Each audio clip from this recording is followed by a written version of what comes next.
अस्सलाम वालेकुम dear students. आज magnetic fields due to electric current इस चैप्टर का अपना 9वां लेक्चर है।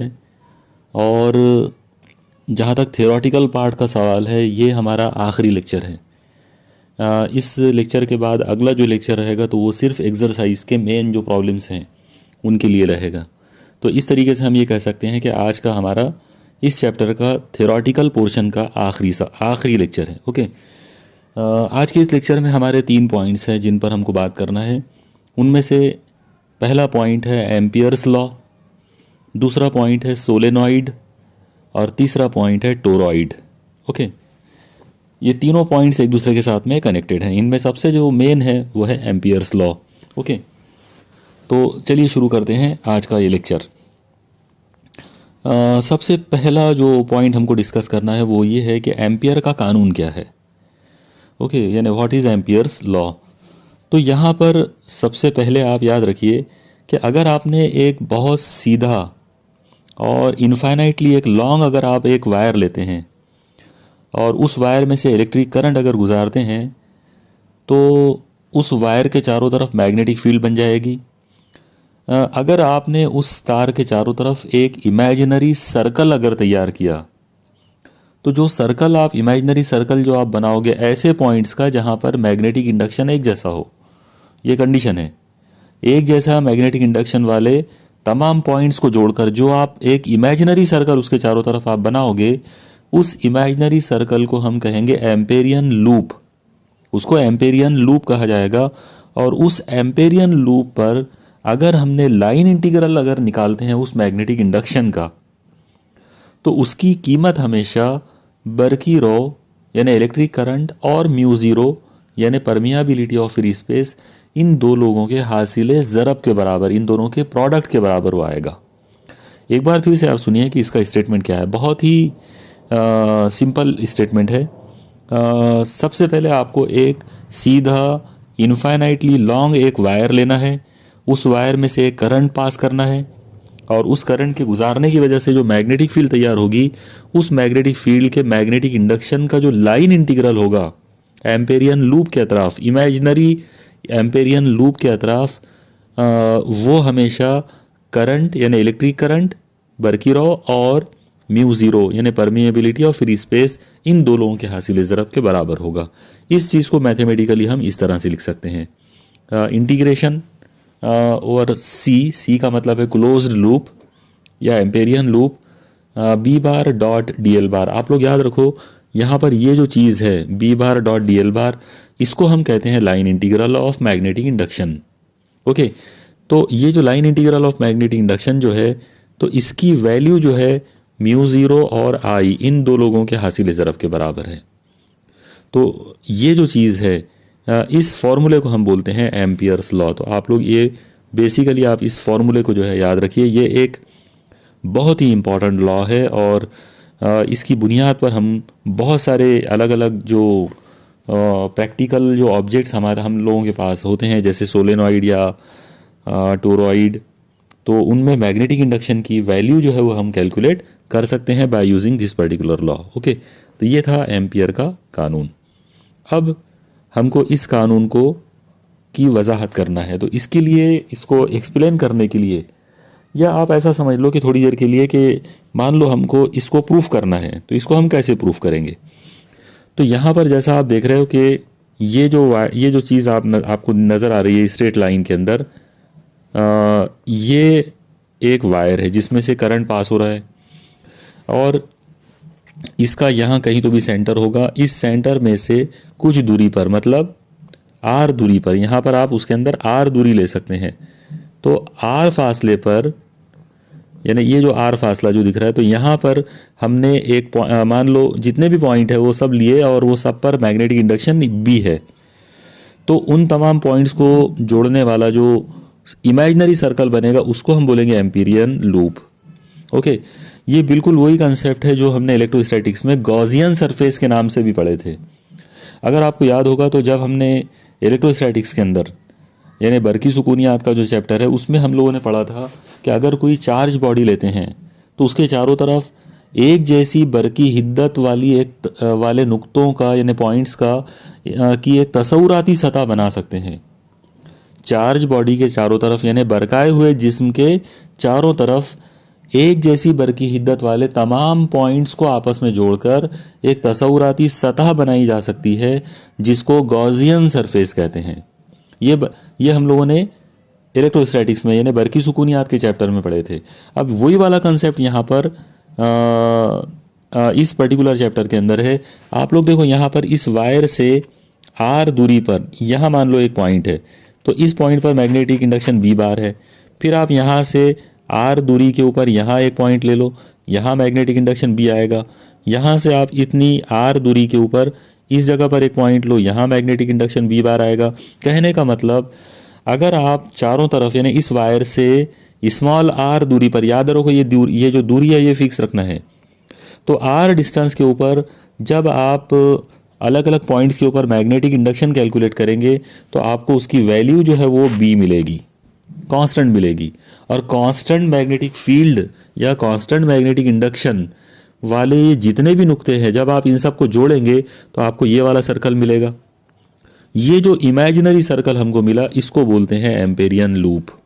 ओके, तो अगर आपसे ये पूछ लिया जाए कि एम्पेरियन लूप क्या है, उर्दू में हम इसे एम्पियर का हल्का कह सकते हैं। ओके, तो एम्पेरियन लूप क्या है अगर आपसे ये सवाल पूछ लिया जाए तो आप इसका जवाब इस तरह से लिख सकते हो कि जब किसी तार में से बरकी रौ गुजारते हैं तो उस तार के चारों तरफ मैग्नेटिसी मैदान बन जाता है। उस तार से मसावी फासले पर चारों तरफ जो नुक्ते पाए जाते हैं उन पर मैग्नेटिक इंडक्शन यानी मैग्नेटिसी अमाला एक जैसा होता है। एक जैसे मैग्नेटिसी अमाले वाले इन तमाम नुक्तों को आपस में अगर जोड़ दिया जाए तो जो तसव्वुराती सर्कल मिलता है या तसव्वुराती हल्का बनता है उस हल्के को एम्पेरियन लूप कहते हैं। एम्पेरियन लूप की कंडीशन बस एक ही है और वो कंडीशन है यूनिफॉर्म मैग्नेटिक इंडक्शन। यानी एम्पेरियन लूप के किसी भी नुक्ते के ऊपर अगर आपने मैग्नेटिसी अमाला अगर आप कैलकुलेट करते हैं तो वो बिल्कुल कांस्टेंट आएगा। ओके, मुझे उम्मीद है आपको एम्पेरियन लूप का ये कंसेप्ट समझ में आ गया होगा। अब हम इस फिगर के अंदर देखते हैं। इस फिगर में आप देखो कि आर दूरी के ऊपर हमने ये एम्पेरियन लूप तैयार करे और इस एम्पेरियन लूप का एक छोटा सा टुकड़ा इमेजिन किए डीएल बार। ये जो एलिमेंटल पार्ट है यानी इसको एलिमेंटल पार्ट बोलेंगे ना, इकाई हिस्सा। एम्पेरियन लूप जो है वो पूरा एक सर्कल है, उसका एक छोटा सा टुकड़ा डीएल बार हम कंसीडर कर रहे। अब आप एक चीज़ देखो कि अगर आपने यहाँ इस जगह पर एक डीएल बार लेते हैं और यहाँ से एक सीधी लाइन अगर ड्रॉ करते हैं तो ये एंगल 90 आएगा। तो पूरे एम्पेरियन लूप के अंदर ये ख़ास बात होगी कि डीएल बार जो है ये परपेंडिकुलर होगा आर बार से। ओके, यानी वो जो इकाई हिस्सा जो डीएल बार है वो हमेशा आर बार जो वेक्टर है यानी फासला या रेडियस वेक्टर भी बोल सकते हैं आप उसको, एम्पेरियन लूप का रेडियस वेक्टर, तो इन दो के दरमियान का जो एंगल है वो हमेशा 90 रहेगा। ओके, अब इस चीज़ को हम लोग आगे बढ़ाते हैं। आप लोग देखिए यहाँ पर जब आप इस पर्टिकुलर एम्पेरियन लूप के लिए किसी भी नुक्ते के ऊपर जब आप मैग्नेटिक इंडक्शन निकालोगे तो उसकी वैल्यू आ जाएगी B is equal to mu zero upon 2 pi I upon R. ये ऑलरेडी हमने इससे पहले मतलब करंट कैरिंग लूप के टाइम पर हम लोगों ने ये फार्मूला जो है इसका डेरिवेशन किया हुआ है, तो ये आपको आना चाहिए। ओके, तो करंट कैरिंग जो वायर है उसमें मैग्नेटिक इंडक्शन जो है आर दूरी पर उसका फार्मूला होता है mu zero upon 2 pi I upon R. ये यहाँ पर हमारा इक्वेशन नंबर 1 आ गया। ओके, अब हमने एक छोटा सा एक एलिमेंटल पार्ट निकाले थे डीएल बार एम्पेरियन लूप का। उस डीएल बार के ऊपर हमको लाइन इंटीग्रल लेना है। ओके, लाइन इंटीग्रल अगर हमको उसके लेना है तो उसका लाइन इंटीग्रल कुछ इस तरह से बनेगा, integration B bar dot D L bar. Okay, ये जो B bar dot D L bar है तो आप डॉट हटा लो। जब आप डॉट हटाएंगे तो वहाँ पर इनटू में कॉस थीटा लेना पड़ेगा। ओके, डॉट प्रोडक्ट की डेफिनेशन के हिसाब से तो हो जाएगा integration over C B into D L into cos theta. और जैसा मैंने अभी आपको बताया कि उन दोनों के दरमियान का जो एंगल है, मतलब यहाँ पर अब आप थोड़ा सा इस चीज़ को समझ लो कि मान लो ये आर बार है और ये DL बार है, तो दोनों के बीच का एंगल 90 बनेगा। लेकिन अगर आपने ये जो DL बार है इस पर अगर आपने एक उमूद निकाले, इसका अगर आप एक नॉर्मल निकालते हैं तो वो नॉर्मल और आर बार एक दूसरे के साथ में उनका जो एंगल बनेगा वो 0 आएगा। ओके, तो DL बार पर उमूद और आर बार ये दोनों क्योंकि एक दूसरे से मुतवाज़ी होंगे, इसलिए उनके बीच का जो एंगल है वो 0 लेना पड़ेगा। और इस तरीके से ये जो एंगल यहाँ पर ये जो एंगल थीटा जो है, यानी ये जो एंगल थीटा है, तो इसकी वैल्यू हमको 0 लेना पड़ेगा। और जैसे आप इसको 0 ले लेंगे, ये cos 0 इज़ 1, तो वो गायब हो गया। ओके, अब आप इसमें इक्वेशन नंबर 1 से b की वैल्यू ला के रख दो, म्यू 0/2 पाई i/r। जाहिर है ये पूरा कांस्टेंट है तो इसको बाहर कर देंगे। इंटीग्रेशन लाइन इंटीग्रल की वैल्यू आ जाएगी b bar dot DL bar is equal to mu 0/2 pi i/r integration for DL। अब DL के लिए आपको इंटीग्रेशन लेना है तो वो इंटीग्रेशन जाहिर सी बात है पूरे के पूरे लूप के लिए लेना पड़ेगा, और वो पूरा लूप जो है उसमें सरकमफरेंस की जो वैल्यू है 2πr है, यानी मैक्सिमम लेंथ जो उसमें बन सकती है वो 2πr। इसलिए एम्पेरियन लूप की जो यहाँ इंटीग्रेशन की जो लिमिट्स हम लेंगे वो लेंगे 0 से स्टार्ट करेंगे और उसको कंप्लीट सरकमफरेंस पर यानी 2πr पे उसको एंड करेंगे। इसलिए यहाँ इंटीग्रेशन के अंदर आप देखो इंटीग्रेशन की जो लिमिट्स है तो लोअर लिमिट 0 है और अपर लिमिट जो है वो 2πr है। ओके, चलो इंटीग्रेशन DL जो है उसका आंसर L आ जाएगा। तो यहाँ पर हम उसी को सॉल्व कर रहे हैं। अब ये आ जाएगा integration b bar dot DL bar is equal to mu 0/2 pi into i/r into L, और L की जो लिमिट्स है वो है 0 से लेके 2πr तक। अब आप L की जगह पर अपर लिमिट रखो, फिर माइनस करके लोअर लिमिट। जब आप ऐसा करोगे तो 2πr माइनस 0 मतलब 2πr, तो integration b bar dot DL bar is equal to आ जाएगा mu 0/2 pi into i/r into 2πr। अब जैसा आप देख रहे हो कि ये 2πr नीचे है, ये 2πr ऊपर है, तो ये दोनों कैंसिल हो जाएंगे। अगर ये कैंसिल हो गए तो ये चीज़ बचेगी, integration b bar dot DL bar is equal to mu 0 into I. ये जो फॉर्मूला आपको मिला तो ये है एम्पियर्स सर्किटल लॉ। इसको एम्पियर्स लॉ भी कहते हैं, एम्पियर्स सर्किटल लॉ भी कहते हैं, इसको एम्पियर्स लूप लॉ भी कहते हैं। ओके, तो इस तरीके से एम्पियर का जो कानून है उसको हम सिंपल वे में जो है इस तरीके से साबित कर सकते हैं। अब यहाँ पर एम्पियर्स लॉ जो है उसका डिस्कशन तो कंप्लीट हो गया। यहाँ पर अब मैं आपको 2-3 जो कंसेप्ट्स हैं वो बताता हूँ। वो देखिए बहुत ही इम्पॉर्टेंट 2 कंसेप्ट जो है आपको ध्यान में रखना है। पहला कंसेप्ट ये है कि इलेक्ट्रोस्टैटिक्स में बरकी सुकूनियात में कूलम का जो कानून था, कूलम्स लॉ, और मैग्नातीसी सुकूनियात यानी मैग्नेटोस्टैटिक्स, मतलब ये जो पार्ट हम लोग पढ़ रहे हैं, ये जो चैप्टर हमने अभी पढ़ा है, ये पढ़ रहे हैं, तो इसको मैग्नेटोस्टैटिक्स बोलेंगे। तो इलेक्ट्रोस्टैटिक्स में कूलम का कानून और मैग्नेटोस्टैटिक्स में बायो-सेवर्ट का कानून, बायो-सेवर्ट्स लॉ, ये बिल्कुल एक दूसरे से एनालॉगस हैं, एक दूसरे के मुशाबह हैं। इस बात का मतलब यह है कि बरकी सुकूनियात में जो रोल कूलम का कानून प्ले करता है वही रोल मैग्नेटोस्टैटिक्स के अंदर बायो-सेवर्ट्स का जो लॉ है वो प्ले करता है। ओके, ये पहला पॉइंट आपको याद रखना है। दूसरा जो पॉइंट है वो ये है कि बरकी सुकूनियात के अंदर इलेक्ट्रोस्टैटिक्स में गॉस का कानून जो है वो, और मैग्नेटोस्टैटिक्स में यानी मैग्नातीसी सुकूनियात के अंदर इसमें एम्पियर का जो कानून है ये एक दूसरे के एनालॉगस हैं, यानी एक दूसरे के मुशाबह हैं। इस बात का मतलब ये है कि जो रोल इलेक्ट्रोस्टैटिक्स में गॉस का कानून प्ले करता है वही रोल मैग्नातीसी सुकूनियात में यानी मैग्नेटोस्टैटिक्स में एम्पियर का कानून जो है, एम्पियर्स लॉ, वही रोल प्ले करता है। ओके, दोनों सिमिलर होते हैं। तो ये भी आप पॉइंट ध्यान में रखिए, क्योंकि इन केस अगर आपसे एक नंबर वाले या ऑब्जेक्टिव टाइप क्वेश्चंस में अगर पूछ लेते हैं तो आपको ये आना चाहिए कि गॉस लॉ जो है वो किससे एनालॉगस है।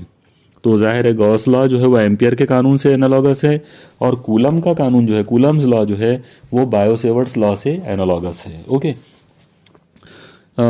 चलिए एम्पियर्स लॉ को समझने के लिए हम एक छोटा सा न्यूमेरिकल यहाँ पर करेंगे। देखिए इस न्यूमेरिकल के अंदर इस प्रॉब्लम में आपको एक हम महवरी केबल यानी कोएक्सियल केबल दिया हुआ है। कोएक्सियल केबल एक्चुअली आप लोग याद रखो, आप लोगों के घरों में जो डिश का जो वायर होता है, डिश टीवी का, ओके, तो डिश टीवी का जो वायर होता है उसको कोएक्सियल केबल कहते हैं, क्योंकि वो जो काले कलर का जो मोटा सा जो वायर होता है, एक्चुअली उसके अंदर सेंटर में एक कॉपर वायर होता है, फिर उसके ऊपर जो है इंसुलेशन रहता है, फिर उसके ऊपर और एक कॉपर वायर का जो है जाल बुना हुआ रहता है, यानी और फिर उसके ऊपर प्लास्टिक कवरिंग रहती है, तो उसको बोलते हैं कोएक्सियल केबल। तो यहाँ पर कोएक्सियल केबल का ही एक सवाल है। एक हम महवरी केबल यानी कोएक्सियल केबल में मरकज़ी यानी सेंट्रल मौसिल तार का निस्कुत्र ए है, यानी अंदर वाला जो तार है, सेंट्रल वाला जो कोर में जो वायर होता है उसका रेडियस ए है, स्मॉल ए, और हम महवरी इस्तावाना नुमा जो बैरूनी मौसिल तार है उसका निस्कुत्र बी है, यानी बाहर वाला जो है। तो इसको हम एक डायग्राम में अभी देखने वाले हैं। यहाँ पर इस जगह पर इसकी डायग्राम दी गई है। ओके, तो जैसा आप ये डायग्राम में देख रहे हो कि जो अंदर वाला जो वायर है, आप गौर से देखो, अंदर वाले वायर का रेडियस ए है और बाहर वाले वायर का रेडियस बी है। ओके, तो अब सवाल क्या है तो उसको और आगे बढ़ाते हैं। इन दोनों मौसिल तारों में यकसा कीमत का बरकिराव आई गुजारा जा रहा है जो कि मुखालिफ सिमत में है। अब यहाँ पर ये मुखालिफ सिमत का मतलब ये है कि जो अंदर वाला वायर है उसमें अगर करंट लेफ़्ट टू राइट जा रहा है तो बाहर वाला जो सर्कल है उसमें राइट टू लेफ़्ट होगा, यानी दोनों तारों में से गुजरने वाला जो करंट है वो एक दूसरे के अपोजिट डायरेक्शन में है। ओके, और इसीलिए हम ये बोल सकते हैं कि वो जो करंट है उनमें से एक जो है वो पेज की सतह से उमूदन अंदर की जानिब है और दूसरा जो है वो पेज की सतह से उमूदन बाहर की जानिब है। ओके, हाँ, हमको मैग्नातीसी मैदान की कद्र मालूम करना है, मतलब मैग्नातीसी अमाला मालूम करना है, बी मालूम करना है दो अलग अलग हालतों के लिए। पहली हालत है if A less than R less than B, यानी वो जो आर है, आर मतलब एम्पेरियन लूप, उसका रेडियस, तो वो जो एम्पेरियन लूप का जो रेडियस है वो ए और बी के बीच में है। A less than R less than B, मतलब आर की कीमत ए से बड़ी है और बी से छोटी है, तो ये पहली हालत। और दूसरी हालत दी हुई है बी लेस देन आर, आप इसको ऐसा भी बोल सकते हो कि R greater than B. Okay, B less than R या आर ग्रेटर देन बी, मतलब ये कि जो एम्पेरियन लूप है वो बी से बड़ी है, बी से बाहर है, तो जाहिर है वो कोएक्सियल केबल के बाहर है ये वाले केस में। ओके, साथ ही साथ यहाँ पर उसकी सिमत जो है वो भी मालूम करना है, डायरेक्शन मैग्नेटिक फील्ड की। तो देखिए इसको किस तरह से करेंगे। सबसे पहले तो आप ये फिगर देखो, इस फिगर को देखकर क्लियर कट समझ में आता है कि इंटरनल जो वायर है वो सर्कुलर वायर, उसका रेडियस ए है, और दूसरा जो सर्कुलर वायर है उसका रेडियस बी है, और इन दोनों को जो डॉटेड सर्कल देख रहे हैं आप लोग, तो डॉटेड सर्कल के अंदर मतलब एक प्लास्टिक का एक कवरिंग है, उसके अंदर इन दोनों को कैद कर दिए। अब ए और बी के दरमियान में जो अंदर जो डॉटेड सर्कल है, मतलब ये वाला डॉटेड सर्कल, तो ये डॉटेड सर्कल जो है एक्चुअली ये एम्पेरियन लूप है। ओके, याद रखो आप लोग, डॉटेड सर्कल जो है, अंदर वाला डॉटेड सर्कल ये एम्पेरियन लूप है, और ये बाहर वाला जो डॉटेड सर्कल है तो ये एक्चुअली कैप्सूल है। कैप्सूल को आप बोल सकते हैं कि ये बाहर की कवरिंग है, इसको खौल बोल सकते हैं आप लोग। ये पूरा एक आउटर जो वायर होता है तो वायर का पूरा शेल है। ओके, चलिए देखिए इस प्रॉब्लम को हम किस तरह से सॉल्व करेंगे। सबसे पहले जो कंडीशन हम लोग यहाँ पे लेंगे वो कंडीशन ये है कि A less than R less than B, मतलब जैसा फिगर में आप देख रहे हो वैसा आर जो है वो बी से छोटा है और ए से बड़ा है। तो अगर हम यहाँ पर एम्पियर का कानून अगर इसके लिए लगाते हैं तो एम्पियर का कानून कुछ इस तरह से आ जाएगा, integration B bar dot D L bar is equal to mu zero I. Okay, अब सवाल ये है कि ये जो बी है तो ये तो कांस्टेंट है, ये बाहर हो जाएगा, और इंटीग्रेशन डी एल का आंसर क्या होगा, तो यहाँ पर आप याद रखो कि ये जो इंटीग्रेशन डी एल है इसका आंसर होगा मुहित, और मुहित कितना होता है, तो वो होता है 2 पाई आर, इसलिए इंटीग्रेशन डी एल का आंसर 2 पाई आर लेंगे, तो ये हो जाएगा B into D L is equal to mu zero into I. अब आप 2 पाई आर को भेज दो इधर, 2 पाई आर जब इधर आ जाएगा तो ये फॉर्मूला ऐसा बन जाएगा, B is equal to mu zero upon 2 pi into I upon R. लेकिन हमको मालूम है कि म्यू ज़ीरो के अपॉन में 4 पाई चाहिए, तो अगर हम नीचे 2 से मल्टीप्लाई करेंगे तो ऊपर भी 2 से मल्टीप्लाई कर देंगे। इस तरह से बी का फॉर्मूला आ जाएगा mu zero upon 4 pi into 2 I upon R. तो आप याद रखो कि इस कोएक्सियल केबल में, ये जो कोएक्सियल केबल में ये वाली जो सिचुएशन जो दिख रही है, यानी आर जो है वो ए से बड़ा है और बी से छोटा है। स्मॉल आर जो है वो ए से बड़ा है और बी से छोटा है। ये कंडीशन अगर आप लेते हैं, ये वाली अंदर की ये वाली कंडीशन अगर आप ले रहे हो, तो इस कंडीशन के अंदर मैग्नेटिक इंडक्शन का ये फार्मूला आएगा। अब यहाँ पर आप देखो कि जो बाहर वाला बड़ा जो डॉटेड सर्कल है, जिसे जो कि एक्चुअली कोएक्सियल केबल में खौल का या कैप्सूल का काम करता है, अगर हम उस खौल को उसको अगर हम एम्पेरियन लूप समझें, यानी यहाँ पर अब आप ऐसा इमेजिन करो कि ये वाला जो बड़ा वाला जो डॉटेड सर्कल है, मान लो ये एम्पेरियन लूप है। तो अगर आप इसको एम्पेरियन लूप लेंगे तो फिर इसका जो रेडियस है वो आर लेना पड़ेगा। तो ये आर हमने ले लिया, और जैसा आप देख रहे हो कि आर जो है it is greater than, R is greater than B, और हमको मालूम है कि B is greater than A तो सबसे छोटा है ना उसमें। तो R is greater than B का मतलब ये हुआ कि वो आउटर जो सर्कल है उसके भी बाहर है, यानी एम्पेरियन लूप जो है वो एक्चुअली कोएक्सियल केबल के बाहर बनी है। तो इस कंडीशन में क्या होगा, तो अब आप देखो इस कंडीशन में जब हम एम्पियर का कानून लगाएंगे तो एम्पियर का कानून इस तरह से आएगा, integration B bar dot D L bar is equal to mu zero in bracket. अब इन ब्रैकेट के अंदर आएगा जितने भी करंट है उन सब का मजमुआ। अब जितने भी करंट का मजमुआ अगर आप लेते हैं तो एक करंट आई लेना पड़ेगा और दूसरा करंट माइनस आई, क्योंकि हमको बोला गया था कि जो करंट्स हैं वो एक दूसरे के मुखालिफ सिमत में जा रहे हैं। तो अगर आप एक करंट को आई लेते हैं तो दूसरे करंट को माइनस आई लेना पड़ेगा, और इस तरीके से अगर आप आई के अंदर माइनस आई को अगर आप मिलाओगे तो प्लस माइनस माइनस हो जाता, तो ये हो जाएगा आई माइनस आई। जाहिर है I minus I will be zero. तो इस तरीके से B into two pi R equal to zero हो जाएगा, तो बी इक्वल टू ज़ीरो आ जाता। तो इस तरीके से कोएक्सियल केबल के अंदर हमको ये साबित हो जाता है कि आउटसाइड कोई मैग्नेटिसी मैदान नहीं होगा। ओके, ये था कोएक्सियल केबल के लिए मैग्नेटिसी अमाला का मामला। ओके, यहाँ पर एक और चीज़ है कि हमसे पूछा गया था कि इस मैग्नेटिसी मैदान जो है इसकी सिमत क्या होगी। तो यहाँ पर हम ये बता सकते हैं कि जो मैग्नेटिसी मैदान है उसकी जो सिमत है, उसकी जो सिमत जो रहेगी तो वो ममास की सिमत में रहेगी। यानी जो एम्पेरियन लूप हम बनाएंगे तो उस एम्पेरियन लूप पर जो टेंजेंट बनेगा उस टेंजेंट की डायरेक्शन के अंदर मैग्नेटिसी मैदान होगा। ओके, तो ये था हमारा एम्पियर्स लॉ का एक समझने के लिए उसका एक न्यूमेरिकल। अब हम चलते हैं अपने आज के इस लेक्चर के सेकंड पॉइंट पर। हमारा जो सेकंड पॉइंट है वो ये है कि सोलेनॉइड क्या है, सोलेनॉइड क्या होता है और उसमें मैग्नेटिसी मैदान, उसके अंदर मैग्नेटिक इंडक्शन कैसे बनता है, यानी क्या होता है वो हमको मालूम करना है। ओके, तो सबसे पहले हम देखते हैं कि सोलेनॉइड क्या होता है।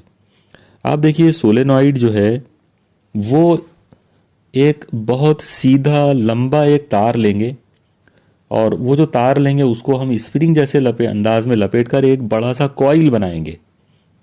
उस कॉइल में नंबर ऑफ टर्न्स बहुत ज़्यादा होना, यानी टर्न्स की तादाद जो है, घुमाव की जो तादाद है वो बहुत ज़्यादा होना चाहिए। और एक कंडीशन और भी है, और वो ये है कि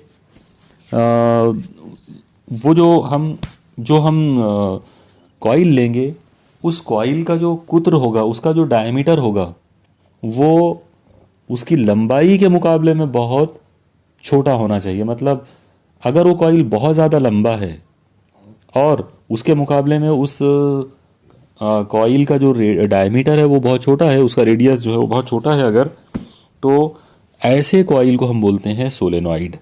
ओके, सिंपल वे में बस आप इतना ध्यान में रखो कि सोलेनॉइड सिर्फ एक कॉइल ही होता है, लेकिन एक बहुत लंबा सीधा कॉइल होता है। ओके, अब या फिर अगर आप उसको एक फिगर से समझना चाहो तो वो फिगर हम ये इस तरह से बना सकते हैं।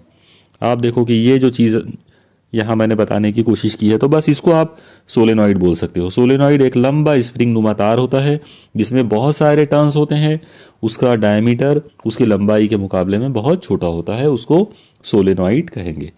ओके, अब सोलेनॉइड में को लेकर यहाँ पर उसकी दो फिगर्स आपके सामने नज़र आ रही है, एक फिगर ए और एक फिगर बी। फिगर ए जो है तो ये मैग्नातीसी जो मैदान होगा उसके लाइंस को, यानी मैग्नेटिक लाइंस को बता रही है, रिप्रेजेंट कर रही है। और फिगर बी जो है तो ये उसका स्कीमेटिक डायग्राम है। इसके अंदर एक्चुअली एक तस्वीर, एक इमेजिनरी हमने एम्पेरियन लूप तैयार किया तो उसको रिप्रेजेंट कर रहा है। पहले मैं आपको फिगर ए के बारे में बताता हूँ। आप लोग देखो, अभी मैंने आपको बताया था कि जब हम सोलेनॉइड लेते हैं तो सोलेनॉइड एक्चुअली ये ऐसा रहता, इस अंदाज में। तो इसमें इस तरह का जो सोलेनॉइड जो होता है तो इसमें ये वाला जो पॉइंट्स हैं ऊपर के, यहाँ पर करंट की जो सिमत है वो अंदर की जानिब है, और यहाँ ये वाले पॉइंट जो है यहाँ पर करंट की जो डायरेक्शन है वो बाहर की जानिब है।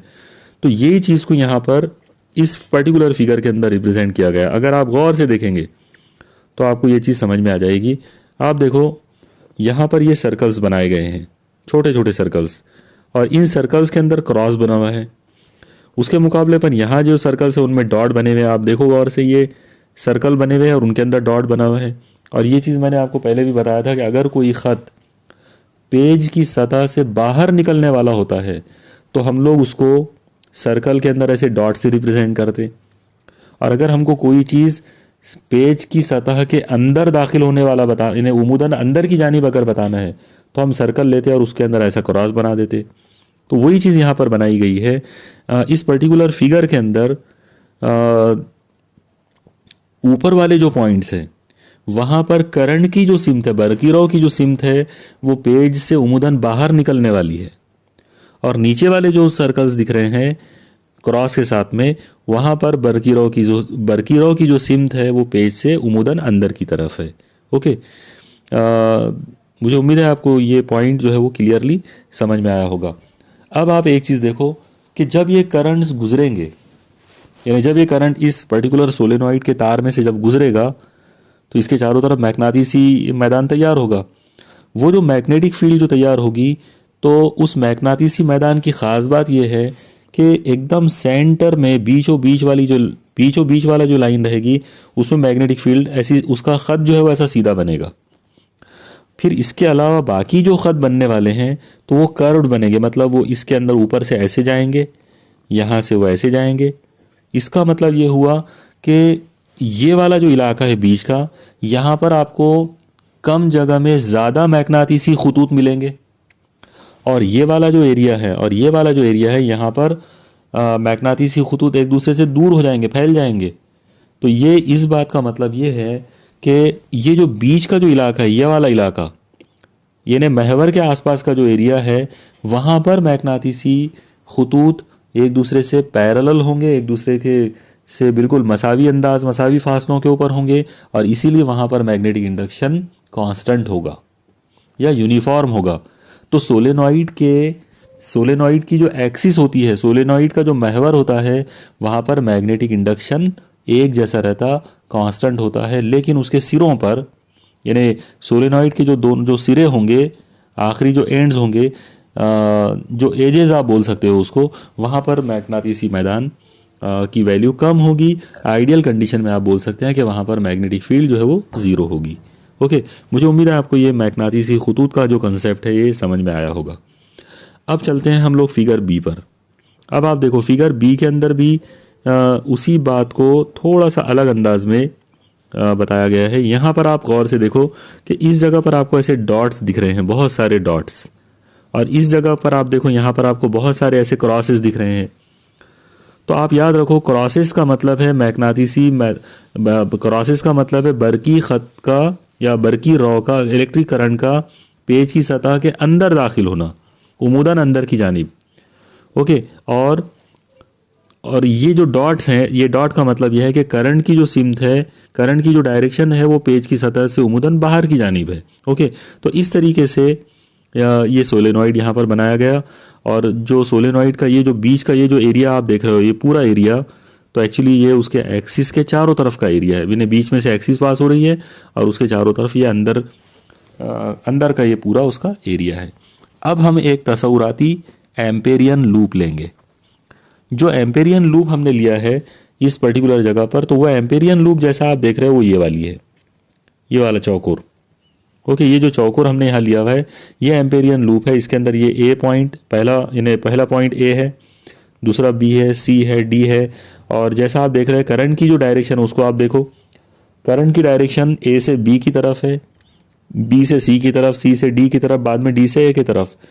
इसमें एक और ख़ास बात यह है कि ए बी जो है, आप गौर से देखो, ये वाली जो साइड है ये सोलेनॉइड के अंदर है, बी सी जो साइड है वो, सी डी जो साइड है वो, और डी ए जो साइड है वो, मतलब ये साइड, ये वाली साइड और ये साइड, ये तीन साइड सोलेनॉइड के बाहर हैं। ओके, सिर्फ ये वाली जो साइड है सोलेनॉइड के अंदर, ए बी जो है वो सोलेनॉइड के अंदर है।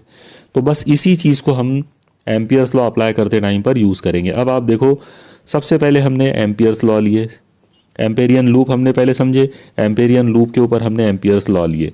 एम्पियर्स लॉ ये वाला आपके सामने है।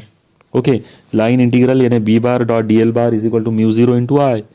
अब आप एक चीज़ देखो, ये जो B bar dot D L bar है इसको हम एम्पेरियन लूप में डिवाइड कर देंगे।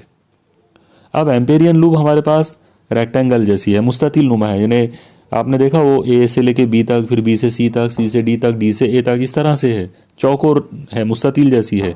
इसलिए हम क्या करेंगे कि ये जो लाइन इंटीग्रल जो हमको सी पर लेना है, मतलब क्लोज सर्किट पर लेना है, क्लोज लूप पर लेना है, इसको हम उन चार अलग अलग साइड्स में डिवाइड करेंगे। तो अब चार साइड में डिवाइड करेंगे तो ये देखने में कुछ ऐसा बन जाएगा। अब आप गौर से देखो, ये जो इंटीग्रेशन जो था, पहले इसमें ये ए से बी तक गया, दूसरे इसमें ये बी से सी तक गया, तीसरे इसमें ये सी से डी तक गया, चौथे इसमें ये डी से ए तक गया। तो अब आप गौर से देखो, ए से शुरू हुए ए पे ख़त्म हो गए। ओके, मतलब हमारा जो इंटीग्रेशन क्लोज लूप पर जो था वो पूरा हो गया, ए से वापस ए पर आ गए, इसका मतलब क्या हुआ, क्लोज लूप पूरा हो गया। तो एम्पेरियन लूप पर इंटीग्रेशन ऐसे लेते हैं। ओके, यानी एम्पेरियन लूप को अगर आप तोड़ सकते हैं अलग अलग पार्ट्स में तो उसको पहले तोड़ देंगे, जैसे हमने यहाँ पे चार हिस्सों में तोड़ दिए, ए से बी तक, बी से सी तक, सी से डी तक, डी से ए तक। ओके, लेकिन मेन बात यह है कि ए से शुरू करे और ए पर ही ख़त्म करे ताकि क्लोज लूप पूरा हो जाए। तो यहाँ पर अब जैसा आप देख रहे हो कि इंटीग्रेशन जो था तो वो हमने पूरे क्लोज लूप के ऊपर ले लिया और वो इस तरह से आ गया, is equal to mu zero into I होगा। अब आप एक चीज़ देखो, जब हम ए से लेकर बी तक की बात करेंगे तो बी और डी एल के दरमियान का जो एंगल है वो ज़ीरो आएगा। अब ये एंगल ज़ीरो कैसे आया, तो आप एक चीज़ देखो कि मान लो ये मैग्नेटिक इंडक्शन की लाइन है।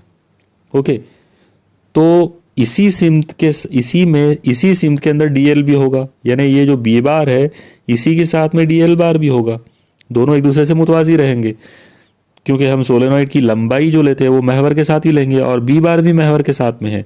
इसका मतलब यह है कि बी बार और डी एल बार दोनों साथ में है तो उनके बीच का जो एंगल है वो ज़ीरो आएगा। इसलिए यहाँ पर हमने इस पर्टिकुलर जगह पर ये जो लिया है कॉस थीटा जो लिए, तो कॉस ज़ीरो लिए, कॉस ज़ीरो वन होता है। ओके, अब दूसरी चीज़ देखो, जब हम बी से सी तक की बात करेंगे तो वहाँ पर वो हम सोलेनॉइड के बाहर की बात कर रहे हैं, इसका मतलब वहाँ पर मैग्नेटिक इंडक्शन बी ज़ीरो आ गया। जब हम सी से डी तक की बात करेंगे वो भी बाहर, सोलेनॉइड के बाहर है, वहाँ मैग्नेटिसी हमारा ज़ीरो हो जाएगा।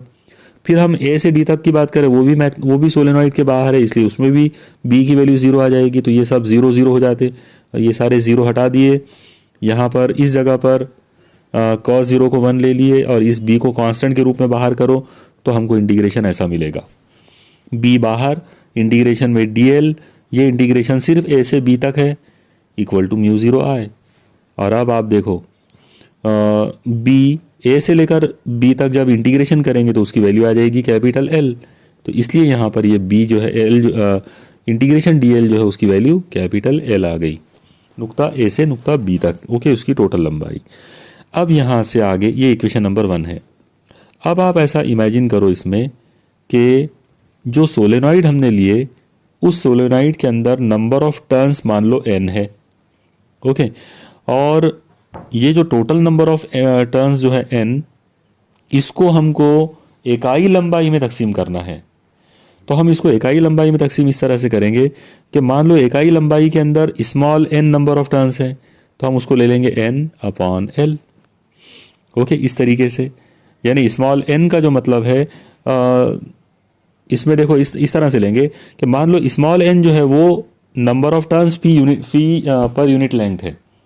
मान लो कि स्मॉल n इज़ द, मैंने अभी बोलने में कुछ गलती कर दिया हूँ, आप ऐसा समझो कि कैपिटल N जो है ये टोटल नंबर ऑफ टर्न्स है और स्मॉल एन जो है वो number of turns per unit length है, तो इसलिए स्मॉल एन की वैल्यू जो है वो आ जाएगी capital N upon L.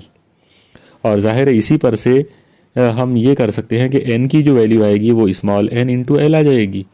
Okay, अब आप लोग एक चीज़ देखो, अगर आपको टोटल करंट निकालना हो तो हम यहाँ पर टोटल करंट निकालने के लिए फिर ये फॉर्मूला यूज़ कर सकते हैं, क्योंकि यहाँ पर ये जो n इंटू एल है ये नंबर ऑफ टर्न्स है n। ओके, इसको हम करंट से मल्टीप्लाई करेंगे। कौन सा करंट? जो हर टर्न में से पास हो रहा है।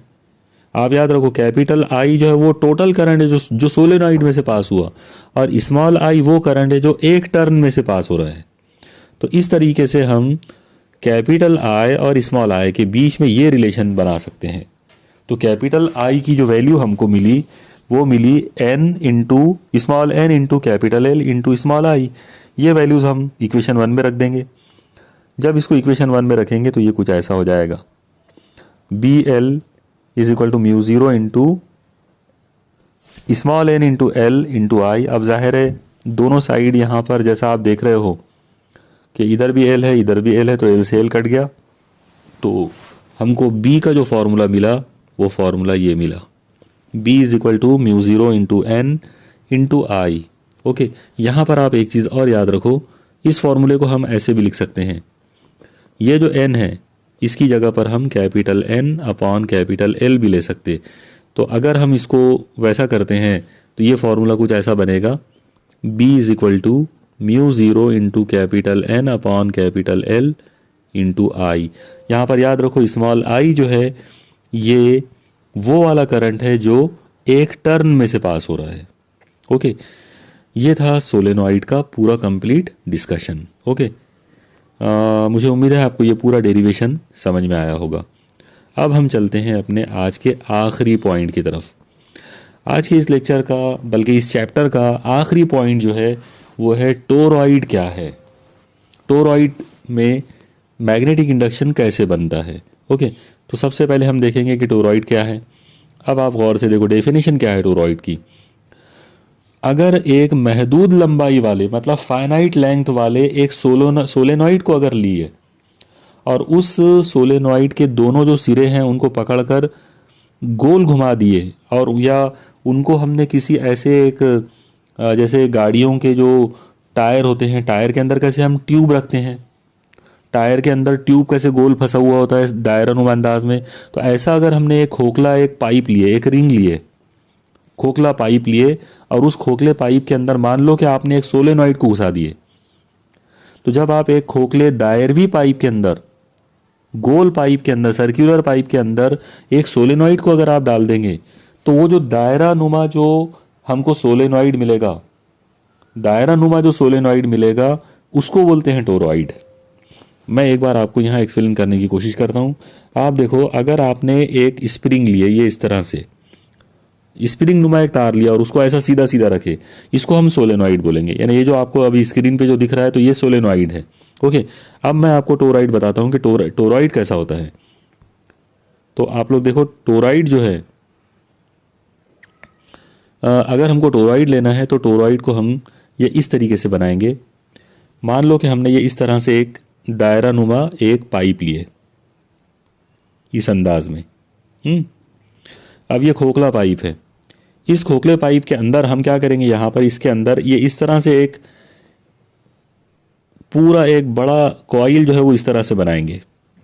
अब आप गौर से देखो, उस तार के दो सिरे बाहर में निकल गए। ओके, और पूरा का पूरा जो सर्कल है, मतलब पूरा का पूरा जो दायरा नुमा जो पाइप है उसके अंदर हमने टोरॉइड बना दिए। उसके ऊपर लपेट, तार को लपेट कर, उसके अंदर भी आप रख सकते हैं, उसके बाहर भी आप तार को लपेट कर ये इस तरह का शेप बना सकते हैं। ऐसा शेप जो होता है इसको बोलते हैं टोरॉइड। तो बेसिकली सोलेनॉइड में और टोरॉइड में फ़र्क क्या है? सोलेनॉइड एक सीधा कॉइल होता है, स्ट्रेट लाइन जैसा एकदम सीधा कॉइल, और उसी स्ट्रेट लाइन जैसे सीधे कॉइल को, सोलेनॉइड को अगर गोल घुमाकर दायरवी अंदाज में उसको बना दिए, दायरा नुमा अंदाज में अगर उसका शेप दे दिए, तो वो जो चीज़ है वो टोरॉइड बन जाता है। ओके, आइए अब देखते हैं कि टोरॉइड जो है उसमें उसका स्कीमेटिक डायग्राम क्या होगा। तो अब आप देखो, आपके सामने यहाँ पर उसका स्कीमेटिक डायग्राम जो है वो नज़र आ रहा है। यहाँ पर आप एक बार फिर गौर से देखो कि ये अंदर वाले जो दायरे हैं इनमें आप गौर से देखो, उनमें क्रॉस बने हुए हैं, और ये बाहर वाले जो दायरे हैं इनको गौर से देखो, इनके अंदर डॉट बने हुए हैं। इसका मतलब ये हुआ कि टोरॉइड में जहाँ पर क्रॉस बने हुए हैं वहाँ पर बरकी रॉ जो है वो उमूदन अंदर की तरफ जा रही है, और जहाँ पर डॉट बने हुए हैं वहाँ पर बरकी रॉ जो है वो उमूदन पेज की सतह से बाहर आ रही है। ओके, तो इस तरीके से हमने एक टोरॉइड लिए।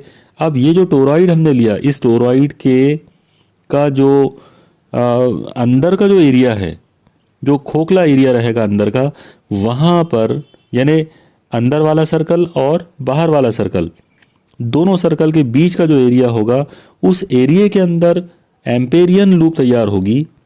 यहाँ पर आप देखो कि ये एम्पेरियन लूप है, ये जो आपको दिख रही है, और ये एम्पेरियन लूप जो है इसका रेडियस हमने कैपिटल आर लिया हुआ है। ओके, इस पर मैग्नातिसी मैदान जो है वो हमको मालूम करना है। हमारा जो मेन टारगेट है यहाँ पर वो इसी पॉइंट पर, मतलब इसी एम्पेरियन लूप के ऊपर मैग्नेटिक इंडक्शन जो है वो हमको पता करना है। ठीक है, उम्मीद है कि आपको ये फिगर समझ में आई होगी। अगर आप में से कोई टोरॉइड की ओरिजिनल डायग्राम अगर बनाना चाहे तो वो टोरॉइड की इस तरह की डायग्राम बना सकता है। यानी इस तरह से ऐसे पहले दो सर्कल लेंगे, और इसके बाद यहाँ से आप एक वायर दाखिल करके इसके ऊपर आप एक ऐसे स्प्रिंग जैसे अंदाज में उसको शेप दे दो और उस तार को बाहर निकाल दो। ये जो है ये ओरिजिनल शेप बन गया टोरॉइड का। ओके, और ये जो है ये उसका स्कीमेटिक डायग्राम है। चलिए अब चलते हैं इसका कंप्लीट डेरिवेशन की तरफ। आप देखो, सबसे पहले हम एम्पियर्स लॉ यूज़ करेंगे। एम्पियर के कानून के हिसाब से ये हो जाएगा integration B bar dot D L bar is equal to mu zero I. अब डॉट हटा लो तो B into D L into cos theta, आपको पता है कि थीटा की वैल्यू 0 आएगी, तो कॉस 0 1 हो जाएगा। इस बी को बाहर कर दो तो बी बाहर हो गया, integration D L into cos 0 is 1। इसका मतलब फॉर्मूला हमको मिला B into integration D L is equal to mu zero into I. उम्मीद है आपको ये सब स्टेप समझ में आ रहे होंगे, क्योंकि अभी 2-3 बार ये रिपीट हो चुके हैं सब। ठीक है, अब आप एक काम करो, इंटीग्रेशन डी एल का कंसेप्ट देखो। इंटीग्रेशन डी एल जो है, ये जो चीज़ आपको दिख रही है इसका आंसर आएगा एल, और ये एल क्या होगा, एल होगा सरकमफरेंस, यानी वो जो एम्पेरियन लूप है उसका सरकमफरेंस, तो उसका सरकमफरेंस होगा 2 पाई आर के बराबर। ओके, तो इसीलिए यहाँ पर इंटीग्रेशन डी एल का आंसर 2 पाई आर ले लिए। ये मान लो कि इक्वेशन 1 है। अब हम यहाँ पर ऐसा इमेजिन करेंगे कि मान लो इस टोरॉइड में टर्न्स की जो तादाद है वो कैपिटल एन है, और हर एक टर्न में से जो करंट गुजर रहा है वो स्मॉल आई है। ओके, हर टर्न में से जो करंट गुजर रहा है तो स्मॉल आई है।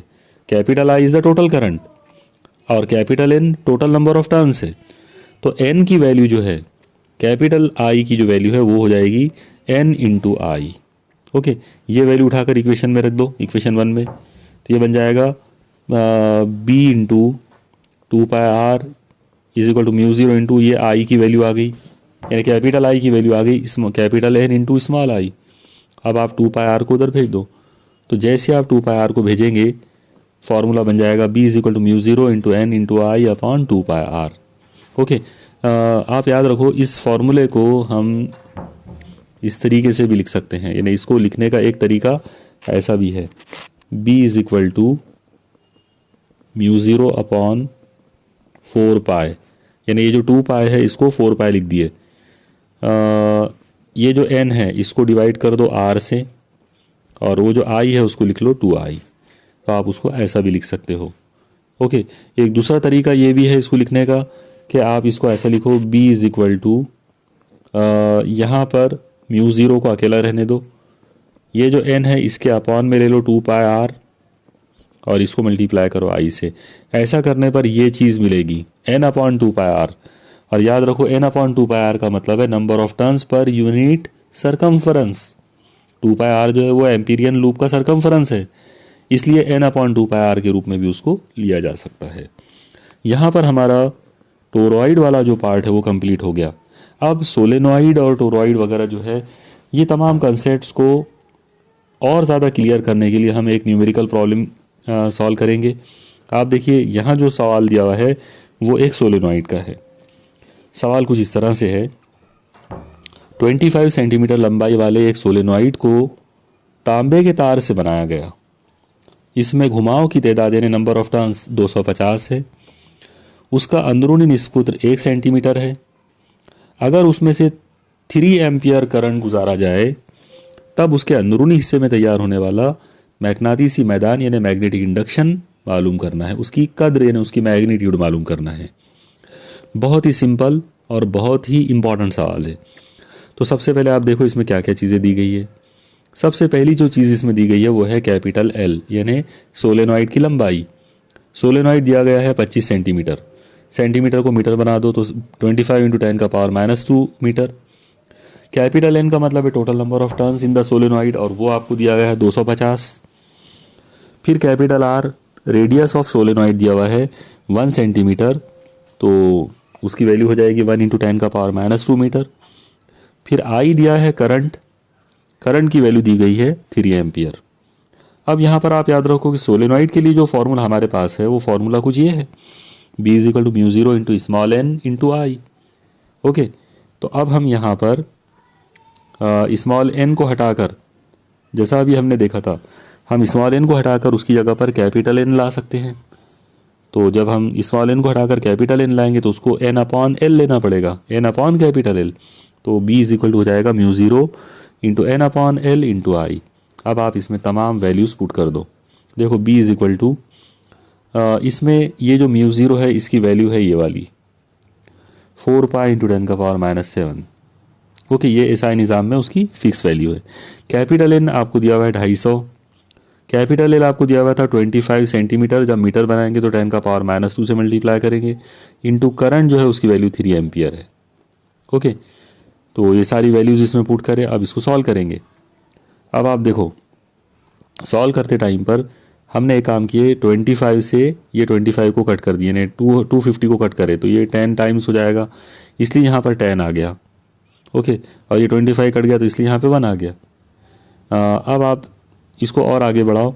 आप लोग देखो ये 3 को इस 4 के साथ मल्टीप्लाई कर सकते हैं तो ये हो जाएगा 3 चौक 12, तो ये साथ में पाए है तो 12 पाए इंटू, अब ये 10 का पावर -2 को ऊपर शिफ्ट करो तो ये 10 का पावर 3 हो जाएगा यहाँ पे। अब आप देखो 10 का पावर है -7 और 10 का पावर है 3, तो इनको सॉल्व करेंगे तो कितना होगा -4। ओके, तो इस तरीके से यहाँ पर हमको मिला 12 पाई इंटू 10 का पावर -4। आप पाई की वैल्यू रख दो, पाई की वैल्यू है 3.142।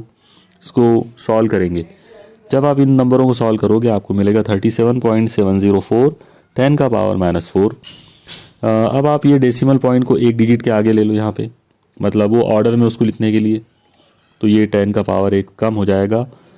B की वैल्यू आ जाएगी 3.7704 इंटू 10 का पावर -3 टेस्ला या फिर वेबर पर मीटर स्क्वायर। ओके, इस तरीके से हम सोलेनॉइड के का ये जो प्रॉब्लम है इस तरह से हम उसको सॉल्व कर सकते हैं। ओके, मुझे पूरा यकीन है कि आपको ये पूरा चैप्टर जो है ये पूरी तरह से बहुत अच्छी तरीके से आपको ये समझ में आया होगा। आज हमारा ये चैप्टर पूरी तरह से एंड हो गया। अगले लेक्चर में इंशाल्लाह हम लोग इस चैप्टर की जो एक्सरसाइज है उसको जहाँ तक पॉसिबल होगा वहाँ तक हम उसको अगले लेक्चर में सॉल्व करेंगे इंशाल्लाह।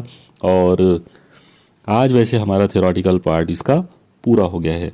वैसे साथ ही साथ हमने तकरीबन हर सेक्शन के जो न्यूमेरिकल प्रॉब्लम्स थे वो भी कंप्लीट कर चुके हैं।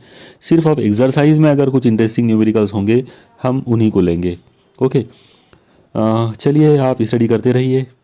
अल्लाह हाफिज़।